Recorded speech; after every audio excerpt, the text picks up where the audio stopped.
High সবাইকে, চলে এসেছি নতুন ভিডিও নিয়ে। এই পার্টি মেকআপ লুকটা আমি কিভাবে করেছি পার্ট 1। এই ভিডিওটা যদি তোমরা ইউটিউব থেকে দেখো তাহলে আমার ইউটিউব চ্যানেলটাকে সাবস্ক্রাইব করে দিও। যদি ফেসবুক থেকে দেখো তাহলে আমার ফেসবুক পেজটাকে ফলো করে দিও। যদি ইনস্টাগ্রাম থেকে দেখো তাহলে আমায় ইনস্টাগ্রামে ফলো করে দিও। তাহলে চলো ভিডিওটা শুরু করা যাক। এটা আমার মেকআপের আগের লুক। এই পার্টি মেকআপ লুকটা করতে প্রথমে একটা ওয়েট টিস্যু দিয়ে ফেসটাকে ভালো করে ক্লিন করে নিতে হবে। এই মেকআপ লুকটা তোমাদের কেমন লাগছে সেটা জানিও কমেন্ট করে। আমি সব ধরনের ব্রাইডাল মেকআপ এবং পার্টি মেকআপ করি। যদি তোমাদের আমার কাজ ভালো লাগে, যদি মনে করো আমার কাছে সাজবে, তাহলে আমাকে বুকিং করতে তোমরা আমার সঙ্গে যোগাযোগ করতে পারো। তারপর একটা ময়শ্চারাইজিং স্প্রে দিতে হবে। তারপর সেটাকে ভালো করে ড্রাই করতে হবে।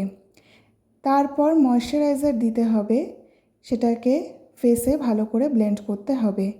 এই ভিডিওটা ভালো লাগলে লাইক শেয়ার কমেন্ট করে দিও। তোমরা আর কী রকমের মেকআপের ভিডিও চাইছো দেখতে সেটা জানিও কমেন্ট করে। চেষ্টা করব তোমাদের কমেন্ট দেখে সেই রকমের মেকআপের ভিডিও করতে। তারপর প্রাইমার দিতে হবে, তারপর সেটাকে ভালো করে ব্লেন্ড করতে হবে। আজকের ভিডিওতে এই অবধি, বাকিটা দেখাবো তোমাদের পরের ভিডিওতে। আসবো নতুন ভিডিও নিয়ে। Thank you.